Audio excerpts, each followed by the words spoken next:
ধর্ম মন্ত্রণালয়ের মতো স্পর্শকাতর একটা মন্ত্রণালয়ে এই বিতর্কিত লামাঝহাবি লোকটাকে প্রতিমন্ত্রী দেয়াটা আমরা এটা তীব্র নিন্দা ও ক্ষোভ প্রকাশ করছি। যেখানে এই দেশের আলেম ওলামা পীর মাশায়েখ আহলুস সুন্নাল জামাত আহলে হক সহি ঘরানা সকলেই সরকারকে সমর্থন দিল বলেই তো তারা ক্ষমতায় আসতে পেরেছে। এই শামীম কায়সারকে প্রতিমন্ত্রী, লিঙ্কনকে প্রতিমন্ত্রী দেওয়ার দ্বারা এদেশের বৃহত্তর জনগোষ্ঠীর প্রতিনিধিত্ব যারা করে আলেম ওলামা পীর মাশায়েখদের আস্থার দেয়ালে বর্তমান সরকার একটা ছিদ্র সৃষ্টি করেছে। এই ছিদ্র তাদের বন্ধ করতে হবে। ছিদ্র যদি বড় হয়ে যায় সামাল দিতে পারবে না।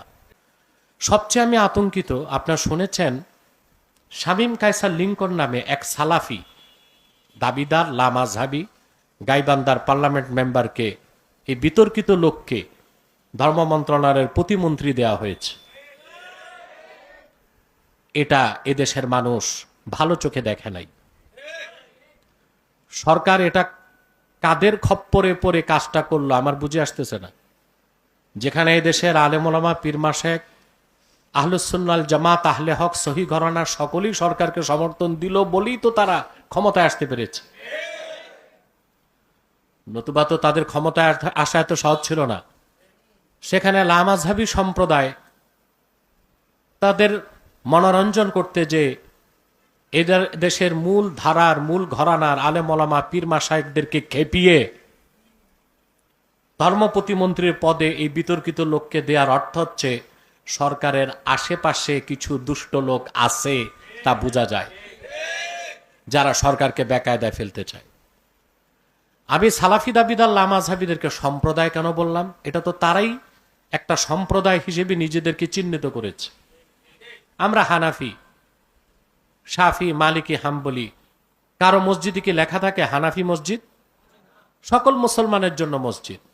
কিন্তু লামাযহাবীদের মসজিদে লেখা থাকে আহলে হাদিস মসজিদ। বাংলাদেশে হাজার হাজার মাদ্রাসা আছে, কোন মাদ্রাসায় লেখা আছে হানাফি মাদ্রাসায়? যে কোনো মুসলমান পড়তে পারবে, কিন্তু তাদের মাদ্রাসাতেও লেখা থাকে আহলে হাদিস সালাফি মাদ্রাসা। তো তারা যে একটা মাসলাক না, ঘরানা না, একটা সম্প্রদায়, এটা তারা প্রমাণ করেছে। এরা তো সালাফিজম, এই তথাকথিত এরা সালাফিরা, এরা লামাযহাবী। লামাযহাবী মানে এক দৃষ্টিতে লা দ্বীনী, এরা দ্বীন ইসলামকে পুরা বিশ্বাস করে না। এদের থেকে কত বাতিল ফেরকার অনুসারী বের হয়েছে আপনি চিন্তা করতে পারবেন না। এই যে আহলে কোরআন দাবিদার একটা দুষ্ট চক্র কাফের সম্প্রদায় বের হয়েছে, এটা তো লামাযহাবীদের থেকে।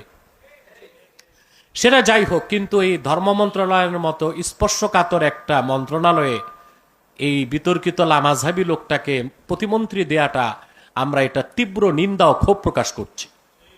হ্যাঁ, সে একজন পার্লামেন্ট মেম্বার, সরকার থেকে অন্য কোনো মিনিস্ট্রিতে দিতে পারত, কিন্তু এই মন্ত্রণালয়টি এটাকে সংরক্ষণ করা দরকার ছিল। আমি সরকারকে মনে করিয়ে দিব 2001 থেকে 5-এ তারা যখন রাষ্ট্র ক্ষমতায় ছিলেন, এদেশের আলেম ওলামা পীর মাশায়েখ আহলে সুন্নাত আহলে হক, এই বিশাল আলেম ওলামা পীর মাশায়েখ যারা সারা দেশের মুসলমানদের প্রতিনিধিত্ব করে, তাদের সাথে তৎকালে বিএনপি সরকারের দূরত্ব সৃষ্টি করেছিল সালাফিরা।